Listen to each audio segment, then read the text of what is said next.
Oke, baik. Bismillahirrahmanirrahim. Assalamualaikum warahmatullahi wabarakatuh. Nama saya Waniko Saputro, jurusan arsitektur, kelas arsitektur 2 yang beruniversitas di Unikom. Pada kesempatan kali ini saya akan mempresentasikan proyek studio perancangan 3 yang mana membuat perumahan incremental housing atau yang biasa disebut dengan rumah tumbuh. Nah, pada kesempatan kali ini dan pada semester ini saya membuat suatu residence yang bernama Dipati Hills. Mari kita korek apa itu Dipati Hills.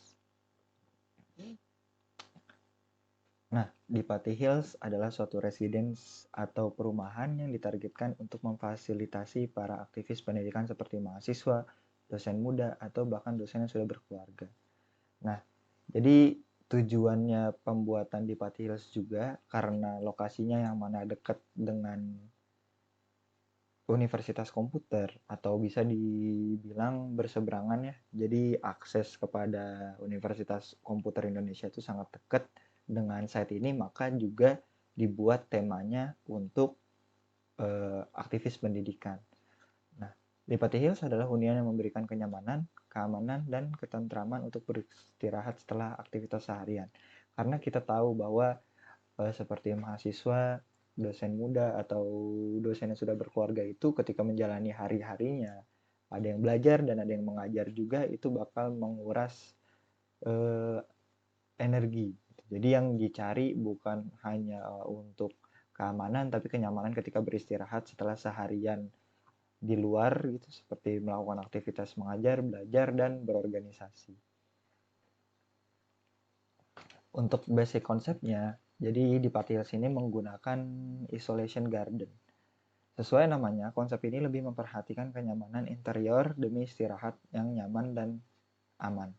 Khususnya untuk isolasi yang mempunyai aktivitas indoor lebih intens. Bisa diketahui bahwa pada zaman ini atau masa ini sudah semenjak 2019 kita kita terpapar wadah yang bernama COVID-19 yang mana juga memberikan perubahan pada alur aktivitas yang tadinya banyak aktivitas di luar, sekarang aktivitas yang terjadi di dalam rumah atau indoor ini semakin intens. Jadi kebutuhan dan kenyamanan akan ruang indoor yang nyaman itu semakin meninggi, semakin tuntutannya juga semakin tinggi juga dibandingkan dengan masa-masa yang lampau.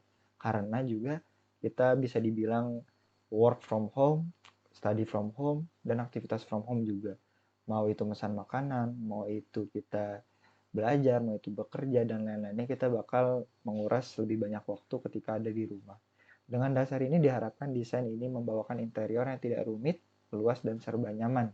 Nah, dalam salah satu konsep ini, penerapan interiornya juga tidak menggunakan banyak liku gitu, seperti kayak labirin, belok-belokan, tidak. Jadi yang kita harapkan demi kenyamanan indoor dan ketentraman indoor, saya menggunakan desain yang mana memiliki pandangan luas, vision yang luas. Jadi ketika orang menatap satu tempat menuju satu tempat di seberang sana, itu akan bisa lebih terlihat jelas dibandingkan dengan bangunan yang memiliki liku-liku tersebut. Nah, untuk konsep fasad membawakan desain rumah kontemporer yang mana desain ini memadukan material beton atau batu dengan material alami dengan tambah-tambahan elemen garis. Nah, fasad ini bisa disebut dengan desain kontemporer karena perpaduan seperti yang tadi, batu, elemen kayu, dinding, dan dipadukan dengan elemen-elemen garis seperti ini. Jadi unity dari desain fasad ini adalah elemen-elemen garis yang mana terbuat oleh material alami dan material buatan. Lanjut untuk masing konsep. Nah, masing konsep ini adalah alur pertumbuhan dari incremental housing atau bisa disebut rumah tumbuh. Kenapa bisa disebut rumah tumbuh? Karena rumah tersebut bisa tumbuh beriringan dengan kebutuhan ruang dibutuhkan oleh pengguna yang mana semakin meningkat di kemudian hari. Contohnya seperti dosen-dosen muda yang mana ketika menikah nanti akan membutuhkan ruangan tambahan seperti kamar anak dan lainnya. Maka ini disebut dengan rumah tumbuh dikarenakan butuh alur perkembangan space atau alur perkembangan ruang yang mana akan bisa ditambahkan di kemudian hari. Nah, perencanaan gubahan dimulai dari konsep dasar bangunan yang dapat dibangun, lalu menuju arah perkembangan bangunan yang memungkinkan di kemudian hari. Arah pengembangan ini dapat dibilang dengan pengembangan kombinasi vertikal dan horizontal. Jadi pada lantai 1 itu ada unit pertama dan unit kedua itu di lantai 2. Jadi perbedaan unit ini didasari oleh perbedaan lantai juga. Jadi lantai 1 penghuninya berbeda dengan lantai 2. Nah, untuk perkembangan lantai 1 itu bisa ke samping, ke arah sini. Jadi lantai 1 itu ada di beberapa tipe yang masih mengosongkan area di bawah. Nah, untuk unit yang kedua bisa dikembangkan ke atas ataupun ke depan. Nah, ini juga perkembangan arah yang disebut dengan perkembangan arah vertikal dan horizontal. Lanjut kepada circulation concept atau konsep sirkulasi dari site. Nah, konsep sirkulasi untuk penghuni dan pengunjung merupakan sirkulasi satu arah, khususnya untuk kendaraan roda 4 atau mobil. Jadi di sini kita ada entry atau masuk dari jalan di Patiukur masuk. Nah, untuk karena sirkulasi satu arah, kita sediakan di sini adalah tempat parkir untuk mobil dan motor. Jadi karena konsepnya ini adalah isolation garden atau kenyamanan ketika indoor, maka dibutuhkan kebisingan rendah ketika di dalam site. Jadi penggunaan mobil dan motor ini atau kendaraan bermotor ini diperminim seperminim mungkin, seminim-minimnya mungkin, karena ditakutkan mengganggu kenyamanan dan ketentraman penghuni rumah tersebut. Karena balik lagi ke konsep, kita membutuhkan tempat untuk beristirahat yang tenang. Begitu. Lalu ada program planning dan kebutuhan ruang. Jadi setiap unit itu kita butuh, pertama ada halaman depan, pelakunya ada pengunjung dan penghuni, aktivitasnya datang, bermain, dan ruang komunal. Nah, jadi kita sediakan, khususnya untuk yang mahasiswa itu kita sediakan ruang komunal sebagai tempat kumpul-kumpul, yang mana kita ketahui bahwa mahasiswa juga suka nongkrongnya atau kumpul-kumpul diskusi tersebut, maka kita sediakan ruangnya. Lalu ada parkiran, ruang keluarga, dapur, kamar tidur utama, kamar mandi, dan halaman belakang. Nah, halaman belakang ini ada tipe yang mana menggunakan rooftop. Jadi penggunaan halaman belakang adalah untuk menjemur pakaian, barbeque, dan lain-lain. Jadi ada tipe yang menggunakan halaman belakang untuk menjemur dan barbeque, ada juga tipe yang menggunakan rooftop untuk digunakan untuk menjemur pakaian dan barbeque. Lanjut kepada incremental housing type. Untuk incremental housing type, jadi ada tipe yang pertama yaitu type A. Nah, incremental housing type ini merupakan tipe yang dikonsepkan untuk dihuni oleh dosen yang berkeluarga dan dosen muda, mempunyai dua lantai yang berbeda pemilik. Jadi bisa dilihat di sini ada parkiran yang mana ada ruang kosong tadi untuk perkembangan alur perkembangan space atau alur perkembangan ruang, yang mana nanti ketika ada kebutuhan penambahan ruang ini bisa ditambah menggunakan parkiran ini.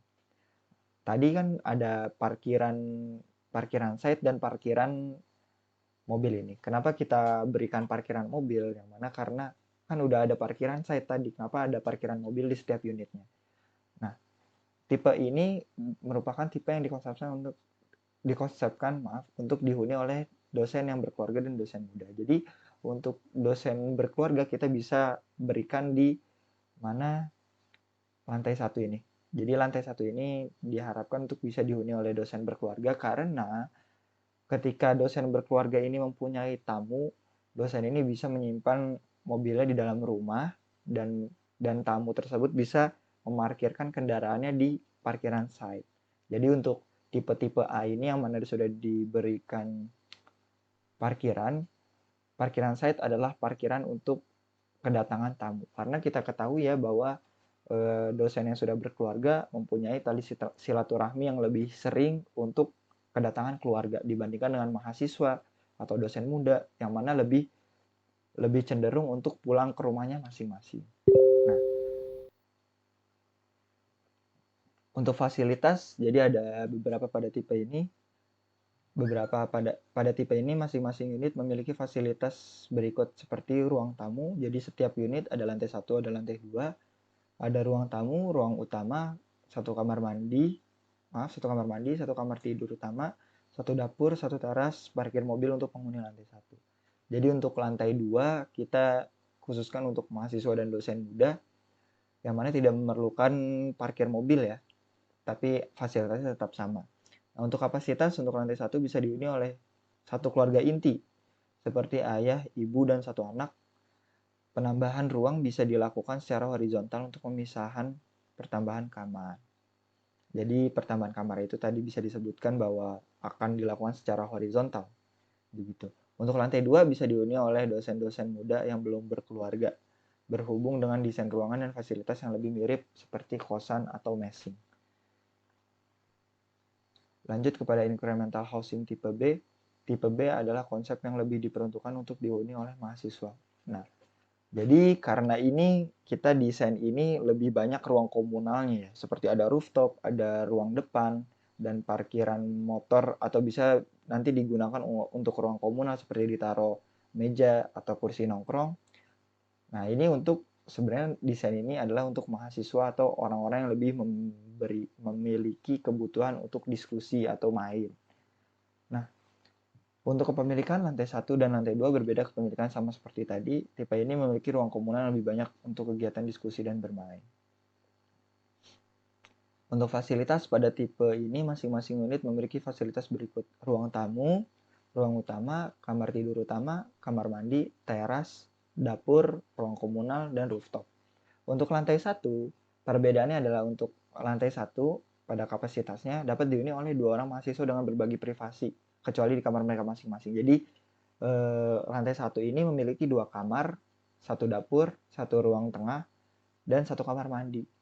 Begitu. Jadi yang memisahkan privasi adalah kamar mereka masing-masing. Jadi kapasitas di unit ini sebenarnya ada 3 orang.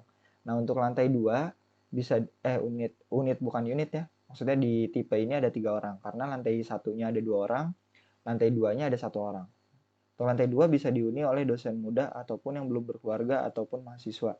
Untuk dihuni mahasiswa, kesannya lantai ini lebih eksklusif dibandingkan dengan lantai bawah tipe ini. Karena, balik lagi tadi untuk lantai satunya, tipe lantai 1, unit lantai 1, itu bisa diisi dengan 2 orang, sedangkan lantai 2 itu diisi oleh 1 orang saja gitu.